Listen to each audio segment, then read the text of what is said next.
South Africa siyabingelela kuphi nakuphi la nikhona nangaphandle kwamazwe akhelene ne-Afrika. Siyazi ukuthi-ke baningi abayibukayo ithuleleni, abaye bakhale nabo uma ngabe ngimenshina kuphela i-South Africa. Siyazi bakhona ngaphandle, niyasisaphotha kakhulu. Nani ngiyanibingelela-ke ngamazwe lapho enikhona.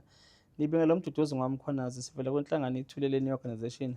Sinomama-ke la, umama uzozisho isibongo. Umama-ke udaba lwakhe lube undabuzekwayo nje, but-ke ey'nkundleni zokuxhumana kwaze kwafika-ke isikhathi nathi la khona kuba khona umfowethu uNkulunkulu othe wahambela enhlizweni yakhe, walibuka udaba lukamama lwamthinta. Udaba obelivela ey'nkundleni zokuxhumana la khona umama beyomukela isitifiketi sikandodakazi wakhe obekade efunda la kwenye isikhungo semfundo ephakeme la e-DUT. Umntwana-ke ogcina esedlule emhlabeni-ke wangabe esakwazi ukuthi ayozamukelela yena isitifiketi ngoba nakhu-ke akasekho emhlabeni. Umama kuyena-ke wawuhambile wawumukela isitifiketi on behalf of umntwana wakhe. So-ke nami ngingazisho nje ukuthi-ke ngathi nje sibuya kuyoshutha kwenye indawo, ngasibona nje isitori kodwa ngadlula nami nje yabo, ngibuka uFacebook. Kanti lo mfethu ngenhlanhla enkulu uwumlandeli wenhlangano Ithuleleni. Kwase kuthi ntambama wesevele nje eyangifonela, wacela nje ukuthi ucela nje ithuba elincane akazi ukuthi akhulume nami. Weseyabika-ke ukuthi uwumuntukazana nje ongaziwa nasey'nkundleni zokuxhumana, kodwa-ke kunodaba elumthintile lukamama alibonile. So-ke waphosta ko-Facebook, vele-ke uma ephostile abantu bazoyikhomentela nje kungabikho i-initiative abayenzayo. Ubefisa yena ukuthi aze akwazi ukuyofinyelela kuwona umndeni ayozwelana nomama. So kusecabanga ukuthi-ke akakathinte Ithuleleni mhlawumbe ukuthi akukhona esingakwazi mhlawumbe ukuthi sikwenze. Ngase ngizibuza nami ngiy'phendula ukuthi hawu, lolu daba manje nani selibuya futhi manje luza kumina ngqo, kanti nami ngilibuke njengabantu bonke nje ngayidlulela futhi kulona ngezobuhlungu nami ngasikrola ngadlula after sengifundile. But-ke ngithe uma selixoxa-ke umfethu ngase ngibona ukuthi hhayi, angeke ngimlekelele lo mfethu kuleli phupho analo nalo sifiso anaso enhlizweni yakhe ukuthi aze afinyele emndenini. Sabe sesihlangana-ke naye saxoxa, kwawukuthi-ke siyahlukana ukuthi asihlukane mfethu, vuka kusasa wena ufikelele uyobheka umndeni, mina ngizobe ngizama ngapha ukuthi ngi-allocate-ke umfethu-ke uBabheka wakamthetho owu-producer laphana Okhozini kwingosi-ke abayenza nomfowethu uTshatha nomfowethu uSelbeyonce.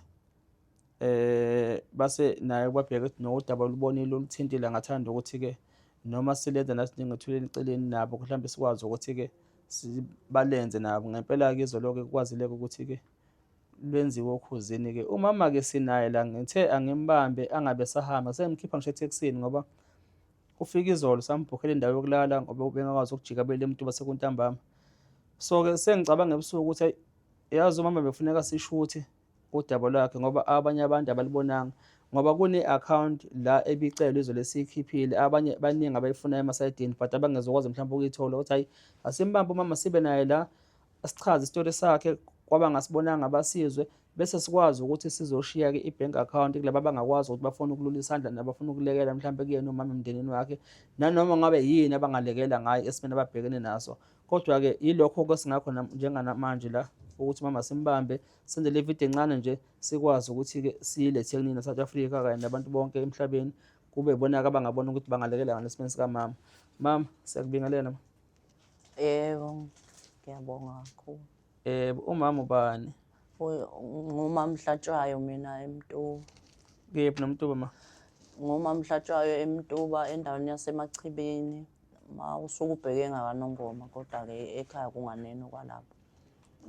Ufika izolo eThekwini? Ngifika izolo eThekwini, ngize Okhozini. Yebo. Nje ngihambile-ke kahle Okhozini, bangimukela, ngalibeka-ke nodaba lwami khona. Wabona nodokotela izolo? Yebo, ngababona-ke Dr. Mpanza? no-Dr. Mpanza ne-social worker, uSister Mchunu. Yebo. Cha Nkosi yami, bangilulekile, ngizizwe nje ngiphuma esimeni ebengikuso. Ngisho namhlanje ngisazizwa ngi-right kakhulu. Ngithi ngiyabonga nje kakhulu abantwana babantu i-support abangiphe yona kakhulu nje, kakhulu. Okay, mama, kunabantu abangalazi udaba nje lakho, ngicela nje ubathathe nje ubalandise ukuze nabo bezozwa ukuthi kwenzakaleni, sikhuluma ngani ma. Kusho ukuthi umntwana wami ubefunda e-DUT, uma ngabe efunda-ke kuthe ngelokhuzane, kuthe ngoNovemba 6 waqeda ukubhala. Enza unyaka osingaki? Ubesenza unyaka wesine. Yebo. Ubenza unyaka wesine esikoleni e-DUT. Hhayi, behleli nje khona kahle, kukuhle nje, kumnandi. Kuthe ngoNovemba mhla ka-6 waqeda ukubhala. Wabe sekuthi-ke ngomhla ka-7 wagibela wahamba wabuyela ekhaya, wathi mama, wafona wathi mama, sengiqedile ukubhala sengizobuya. Wayesethi-ke wayeseyabuya-ke, sifike sahlala naye kusukela ngawo umhla ka-7. Kuthe ngomhla ka-14 Novemba washiya-ke emhlabeni. Uma eshiya emhlabeni ngomhla ka-13 ntambama, mina ngangizohamba ngiye esifungweni somama samakhosikazi ka-14 ngiyi-Nazaretha mina. Kusho ukuthi-ke ngamshiya nje ntambama ehlezi nabodadewabo. Wayekade eluka omunye udadewabo ona-14 behlezi nabo, wamluka, bathi bamluka-ke baqeda behlezi nje kwaze kwashaya o-9 ku-TV behleli bebuka u-TV belukana. Bathi-ke bahlala naye ngaleso sikhathi kwaze kwashaya u-9. Kuthe sekushaya u-10 futhi wayesethi kubafowabo, mina sengikhathele manje ukuhlala, asihambeni siye ekamerweni siyolala, kodwa ngizofika ekamerweni nginibukise amavidiyo ami kwi-laptop. Zithi-ke iy'ngane zakwabo lezi eziwu-2 wafika ekamerweni wababukisa amavidiyo akhe, bawabuka-ke. Wayesephinda wayesethi eyi, sengikhathele manje sengiyozela, sengisicela ukuthi silaleni, kodwa before silale nina ngicela ukuthi namhlanje nindlale phansi, angizukukhona ukulala nani ngoba nina nizongilalisa kabi. Hawu, shuthi waphendula lo mncane wathi, hawu sisi, ingani wena uthe ufika la wathi mina ngumngani wakho, yini ndaba pho namhlanje ungilalise phansi? Wathi hhayi, ukuthi ngizizwa ngikhathele, ngicela ukuthi nilale phansi. Hawu, bathi-ke bahlukana naye kanjalo-ke, balala kanjalo-ke phansi. Mina ngithe uma ngifika ekuseni ngawo umhla ka-14 ngibuya esontweni, ngafike nganokha emnyango ngavulelwa yilo mncane. Wavula ngase ngiyangena, ngababuza nje ngathi anilale kahle, kodwa phela ngangibabuza nje egameni lokuthi angithi phela uma uhambile abantu uyabuya ubabingelele. Wayesithi-ke lo mntwana wathi hhayi mama, silale kahle. Ngathi nosisi wena ulale kahle? Wathi yebo ulale kahle. Hhayi, ngangena-ke ngashona ekamerweni lami, ngafike ngageza, ngaqeda ukugeza. Kusho ukuthi u-wardrobe wami usekamerweni labo, ngase ngiyadlula-ke. Sengiqeda ukugeza ngase ngiyahamba ngathi angihambe ngiyoshintsha iy'mpahla, ngahamba-ke ngiyongena ekamerweni labo. Uma ngifika ngithola uSineya umlenze wakhe uyalenga embhedeni, uma ulenga bese ngithi mina, hawu Sineya, yini ndaba walala kabi kangaka? Hhayi, ethule. Ngiy'tshela ukuthi-ke mina mhlawumbe uthule nje ngoba thina sijwayele ukuthi nje uma sivuka ekuseni umuntu nje uma ufuna ukumvusa uyamemeza. Hhayi, ngiphinde ngithi Sineya, yini ndaba walala kabi kangaka? Hhayi, ngibona ukuthi akangiphenduli. Bese ngize ngiyasondela kuye ngimthinta umlenze. Ngathi uma ngimthinta umlenze wakhe ngezwa ubanda lokho kubi, wabanda kakhulu. Ngithe ngisabheka ukuthi umlenze wakhe uyabanda, ngase ngimbula itrowa ayeyimboze ngayo ubuso. Uma ngithola ngimbula ngakhangwa nje igazi emakhaleni. Ilalilokhu lize ngamakhala noma esethule. Yilapho-ke ngabona khona ukuthi umntwana wami kusho ukuthi usehambile emhlabeni. Ngabe sengimemeza-ke ekhaya ukuthi nakho esekungivelele ngingakwazi. Yebo. Kodwa nje nawo kwakuyilokhu efikile engakaze ezengibikele lutho. Kwaba buhlungu-ke, namanje nje kubuhlungu kakhulu nje enhlizweni yami. Kodwa-ke senginethemba lokuthi ngoba sengifike la eThekwini ngathola abafowethu nodadewethu banginika isapoti ngoba endaweni ebengihlezi kuyo noma ekhaya engihleli kulo bengingenayo isapoti nje. Ngaso sonke isikhathi bese ngeke ngizizwe nje mangicabanga ngangizizwe ngisho ikhanda lami liduma, ngingazi ukuthi kodwa lobu buhlungu engibuzwayo ngizophuma kanjani kubo. Kodwa senginede ngafika la eThekwini, yazi ngizizwa ngingamukelekile nje kakhulu. Ukube kuthiwa umuntu ezinye izinto uyazenzela, mina ngabe sengiyahlala kuleli zwe engihleli kulo njengamanje. Ngathi nje ngabe sekuyilona ikhaya lami la eThekwini. Ngoba ngisho abantu nje abangangazi ngisho nasemafonini bayangipha isapoti, bangipha kakhulu kunalapho engihleli khona, kakhulu. Ngiyabonga nje kakhulu, ngibonga kakhulu uNkulunkulu okuyena mhlampe ongiphela abafowethu ukuthi mhlampe bangizwe bangidabukelile kakhulu nje. Ngiyabonga, ngicela ukuthi uNkulunkulu kaShembe aze ababusise bonke abakhala kanye nami kulolu sizo engikulo. Ngiyafisa ukuthi ngelinye ilanga nami ngidlule kulo. Ngiyabonga kakhulu. Yebo ma, isimo ekhaya sinjani nakubantwana nakubaba nje ekhaya? Nabo baseyibona nje abantu abaphathekile kabi kakhulu nje ngoba kuze kube khona lo mfana omunye akamlamayo. Kufanele ukuthi ngabe uyafunda, bekade eqeda u-grade 12 ngo-2023. Kuthe mase kufanele ehambe eyofunda wavele wathi mama angisakwazi mina ukuyofunda ngoba nami mangibuya kule ndawo ngizovele ngifike ngife. Uhlezi nje namanje. Ngento ayibona kudadewabo sasamhleloko. Yebo, ngento ayibone kudadewabo ukuthi udadewabo efike angababikeli lutho. Kuyasanga kusasa usethule. Uthi nje ngiyasaba kakhulu. Odokotela bathini negazi eliphuma laba bahlole isidumbu? Isitifiketi sakhe sokushona sabhala ukuthini? Abasitshelanga lutho-ke ngaso. Okay. Kodwa nathi besingakazi nje kusho Sibhala natural cause. Natural. Igazi lanqamuka kodwa? Igazi alizange laze lanqamuka ngoba kungangokuthi nje kuthe noma sekufanele ebonwe akakwazanga ukuthi ebonwe kwathiwa ngeke abantu bakwazi ukumbona ngoba ulokhu ophile. Wahamba nje elokhu esefakwe ngisho amathishi inqwaba la emakhaleni elokhu ophile nje.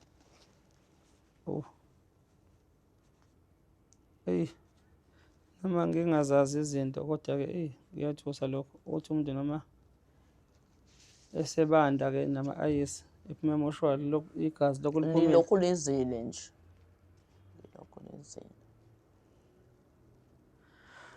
Okay, kwahlelwa-ke mama ukuthi-ke kwaziswa isikole bese uyafika uzomukela-ke? Sho ukuthi ngathola omunye umntwana khona la emafonini. Wangitshela-ke lo mntwana wathi ena ubekade ehlala naye umngani wakhe, naye wamsiza nje kakhulu empilweni. Efika esikoleni engenalutho uthi uSnebe kuwumntwana obelungile ukuthi wamthatha wahlala naye wamupha nje isapoti ngoba uthi wafika nje engenalutho ngisho kusho ukuthi wayechaza ukuthi izinto zokudla mhlasimbe. Uthi-ke wayesethi-ke mama nami angithanda ukuthi ngikulahle ngoba uSne ungisizile kakhulu. Sho ukuthi lo mntwana wangitshela-ke ukuthi ena iziqu zakhe zizothathwa ngomhla ka-24 May. Walokhu-ke nje lokhu engibhekile umntwana lokhu engitshela-ke wathi mama mangabe unenkinga yelokhuzane yemali yokugibela sizozama ukuthi sihlanganise. Cha Nkosi yami, uNkulunkulu emuhle yazama nje ingane nezinye iy'ngane-ke yahlanganisa-ke nathi sesiyahlanganisa-ke ngakwazi ukuthi ngithole imali yokuthi ngigibele ngize ngizofika la. Sigibele sibe bawu-2. Khona nomunye umama owangiphelezelayo engamcela ukuthi akangiphelezele. Ubani igama lakho sisi lo? Umntwana lo wayesiphelezele, Lo wayenilekelela ma? lo mntwana lo wayengilekelela igama Owayenifonela? lakhe Yebo. uSamgay, isibongo sakhe ungakaDlamini, ungakhona la eNanda. Yebo. Ngithi njalo angibonge ngoba no-Dr. Mpanza ulishilo igama lakhe udadewethu uSne. Bazisho neziqwa nazo-ke kodwa-ke okubuhlungu okumsebenzi awukhwalifayele akawutholi. Ukunalokho sezogcina-ke uhleli nje ekhaya abambe lawo matoho lawo. Usiza sibheke nalo-ke la ezweni le-South Africa ukufundisa iy'ngane zithi gogothile sey'phethe iziqu zazo nemiyezane singabe sayithola ama-qualification. Asibonge nje kakhulu kuyena udadewethu okwazile ukuthi-ke kuthi noma sekwenzeke konke kodwa-ke naye uNkulunkulu akwazi ukuthi athi ngizokwazi ukuthi ngimthinte umama, ngikwazi ukumlekelela aze afike azomukela iziqu zengane yakhe, ngoba if bekungenjalo ngabe nathi-ke lolu daba asilibonanga, alufikanga ngisho kuthina kaThuleni sithinte ngalo, abathintekile. Konke nje kungenxa yakhe usisi lo, ukuthi uyena okwazi ukuthi aqale enze konke kuze kuvele ezweni. Yebo. Isimo sikababa ma ekhaya sinjani?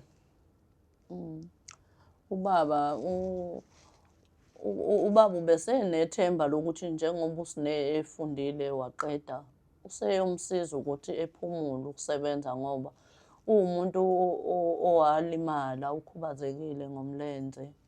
Nje kuthe ey'nsukwini ngabo-March 24 lo mlenze wakhe obehamba ngawo etotoba ngawo eya emsebenzini wavele wajuquka nje, wavele wajuquka la phakathi. Lenze lokufakelwa? Lokufakelwa. Yebo. Wavele wanqamuka phakathi.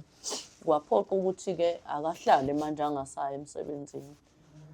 Sesihlale-ke njalo nje isikhala sibheke ukuthi kodwa Nkosi yami njengoba nobaba kusehlezi sesizoba yini, sizodlani? Ngoba nginabantwana abanye bayafunda, bagibela iy'tafu.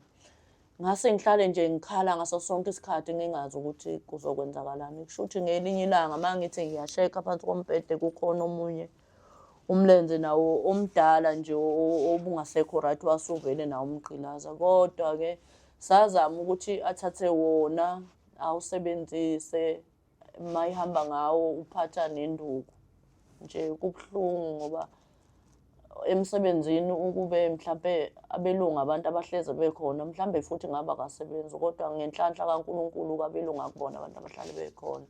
Uyakwazi ukuthi etotobe bese exalela ngalo mlenze. Kodwa ngokukhuluma nje ngokuthola usizo la eThekwini, namhlanje ngimuzwe engifonela ekuseni wathi ena kuthiwa esibhedlela akeze azolanda umlenze sebamenzelile. Angazi-ke uNkulunkulu ngiyabonga nje kakhulu.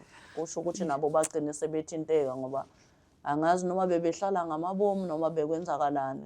Ngeke ukuthi kubike udaba ngomhla ka-24 March kuze kube namhla kalokhu ungatholi usizo, kodwa kuyinto osizakala ngayo le. South Africa ngibona ngihleka nje, yazi angizazi manje izwe lethu sibhekephi. Njengoba umama libeka nje usizo baba bathi sebhekene nalo after-ke udaba lufikile salenza okhosini izolo. So-ke namhlanje ekuseni-ke kasho ukuthi ubaba usefoneliwe esibhedlela kuthiwa akezeke bazolungisela indaba yomlenze, ukuthi what if ngiba ngisho nje ngithi ngiyambonga udadewethu lo okuyena obehlala nondodakazi kamama ngoba la sikhona nje ngaye. What if kube-ke asiyanga okhosini, azange umama bamxhumanisa noThuleleni, ungabe lo mlenze ukhona kubaba? But-ke sizobona-ke ukuthi kwenzakalani. Uyawuthola lo mlenze, uma engawutholi sibone ukuthi yini esingasukuma seceleni ne-South Africa ukuthi nisilekelele. Mama, isitifiketi sakho ndodakazi lo Yebo. bavezele mama basibone somukele lapha e-DOT. Nasi isitifiketi ngane sakwethu sika ndodakazi. Yebo, iziqu-ke lezi-ke eseziyolenga nje odongweni-ke. Into eke eyangenza nami sengijula nje lo mfethu eqeda ukunginikeza ikhole ecela ukuthi ucela ngilekelele lolu daba lukamama lolu buhlungu olumthintile. Ngathi nje ebusuku ngacabanga ukuthi yazi abazali beye bathathe iy'ngane bayihambise, awusungehlisa mama, bayihambise ey'koleni ukuthi ziyothola amadlela aluhlaza ngenhloso ukuthi zishintshe impilo yazo nekusasa lazo. But-ke okufike kwenzeke laphana esikoleni kwenze mhlawumbe ukuthi iy'ngane zigcine zibuye sezibuya ngamabhokisi. But-ke ngathatha nje i-focus kule kamama ngayisusa ngayibeka kulezi iy'ngane, uyothola ukuthi kuthiwa kuyatelekwa ey'koleni laphana zifuna maqanda unyaka kuba khona lesi siphithiphithi esiba khona. Uzothi uyezwa kuthiwa sekudutshulwe omunye wamafundi, edutshulwe ama-security noma amaphoyisa lapho kulowo mbhikisho esuke yenzeka ashone. Bese-ke uyabona futhi nazi sekhona iy'khulu zayiyunivesithi yona le ekuthiwa isuke zingafuni ney'mfuno seziyoduduza imindeni yalowo mfundi lowo yabo. So-ke ngathatha nje i-focus ngase ngiyifaka lapho ukuthi ingabe la abazali bafila kanjani after sekwenzeke lokho sekwenzakalile. Ngase ngibuye-ke sengibuyela kuyona-ke le kamama ukuthi angeke ngizame ukuthi ngilithathe leli jazi siligqoke njengothule nathi ukuze sikwazi lo mfowethu ukuthi-ke lokho kumthintile nathi sikwazi ukuthi sikulekelele sifinyele kona umndeni. Silazi khona-ke ukuthi ilokho kwangithinta nami ukuthi abazali bami besiy'ngane ema-university zithi ziyofunda kufike kuphele kanje. After lokho uphila kanjani umzali? Iyiphi i-counselling abayithola mhlawumbe ukulekelelwa ey'ntweni ey'njengalezo ukuthi ukwazi ukumukela ukuthi la besithi silayithe isibani but-ke gcineni sesivutha isibani sithi sinethemba lokuthi sizobe sizokhanyisa. Obesiphethe endleleni sacima naye endleleni, kubuya sekumnyama ekhaya. Yilokho nje okwenza ukuthi ngithi hhayi angisukume nami bafethu asiligqoke leli jazi leli siwulekelele umndeni. Yilokho nje. Mama, uma kukhona okunye mhlawumbe ongafisa ukuthi-ke ulekelelwe ngakho mhlawumbe engabe ikuphi? Nje engingafisa ukuthi ngilekelelwe ngakho yilokhu kokuthi ena lo munye umntwana mhlambe naye ethole i-counselling, uma ethola i-counselling agcine evuma nokufunda ukuze phela singakwazi ukuthi siqhubeke siphile. Wayethe umntwana uSinenhlanhla kulo dadewabo omncane ona-6, wayethe yena ufuna ukuthi uma ngabe yena esesebenza yena uzomthatha emfundise ey'koleni zabelungu. Wathi akathandi ukuthi afunde la yena kade efunda khona emakhaya.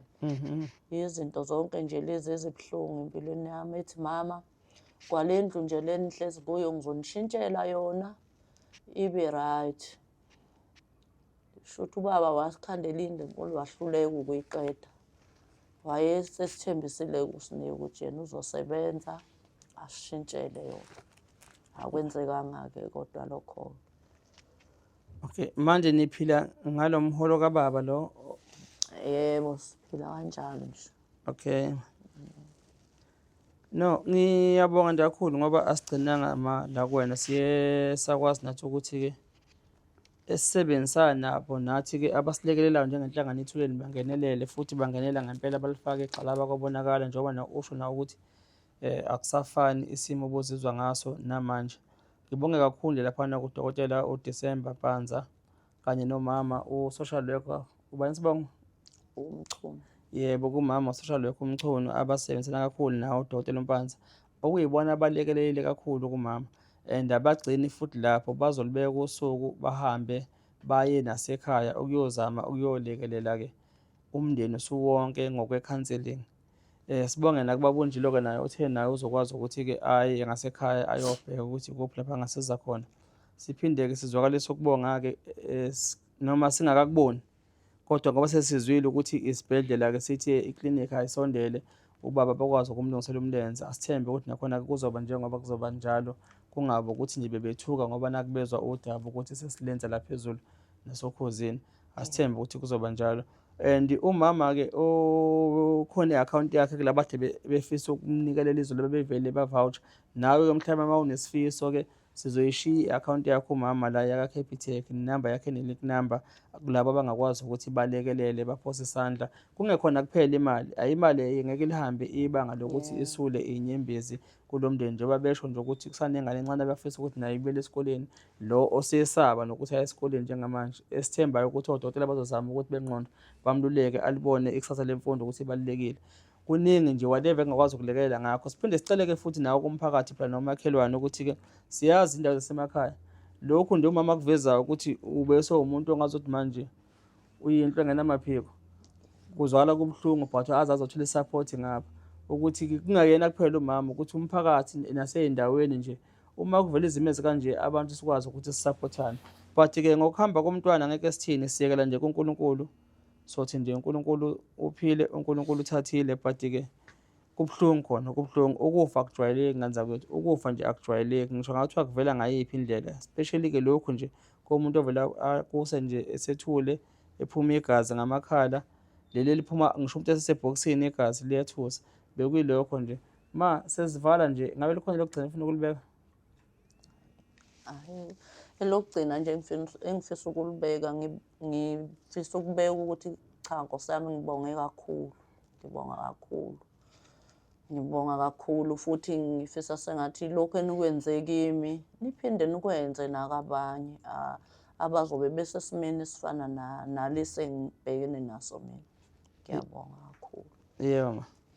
No, South Africa siyabonga kwamanje-ke sizobona naye umfowethu kokuyena-ke okwazi ukuthi-ke athinte uthuleleni, sizame futhi nokuthi siphinde sibe nanaye futhi udadewethu okuyena ngempela obehlala naye usisi-ke. Sibonge nakubona-ke i-akhawunti kamama-ke nansi-ke sizoyifaka la ngaphansi kulabo abangafisa ukuthi banikele. Ngiyabonga okwamanje South Africa, nisale kahle emakhaya.